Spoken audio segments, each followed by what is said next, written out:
સુરત મનપાનો અણઘડ વહીવટ સામે આવ્યો છે। સ્વેટર ખરીદવાની દરખાસ્ત રજૂ કરાઈ, દરખાસ્ત મંજૂર થાય તો ઉનાળામાં સ્વેટર મળશે।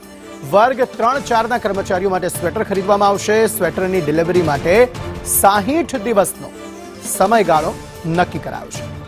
મનીષ પરમાર વધુ માહિતી આપી રહ્યા છે। મનીષ, જણાવશો શું વધુ વિગતો?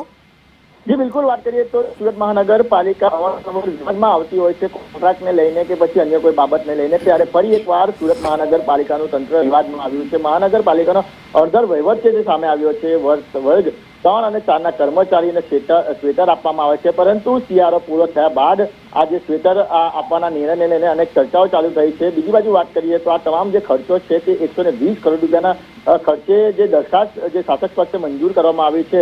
મહત્વની વાત એ છે કે 60 દિવસનો ડિલિવરી પીરિયડનો સમય હોતો હોય છે, એટલે હવે જે શિયાળો પટવા આવ્યો છે ત્યારબાદ 60 દિવસ એટલે કે 2 મહિના પછી આ જે સ્વેટર આપવાના નિર્ણયને ભારી ચર્ચાએ જોર પકડ્યું છે અને સૌ કોઈ છે તે આ નિર્ણયને વખોડી કાઢી રહ્યા છે। કારણ કે જે રીતના શિયાળાની અંદર વર્ગ 3 અને 4ના કર્મચારીઓ કામ કરતા હોય છે અને તેમને ઠંડી લાગતી હોય છે, ત્યારે આ ઠંડીને બચવા માટે જેમને સ્વેટર આપવાના હતા હોય છે, પરંતુ 2 મહિના બાદ હવે નિર્ણય લેતા અનેક સવાલો જવાબ ઉભા થઈ રહ્યા છે। અંકિત, આભાર સમગ્ર માહિતી આપવા માટે।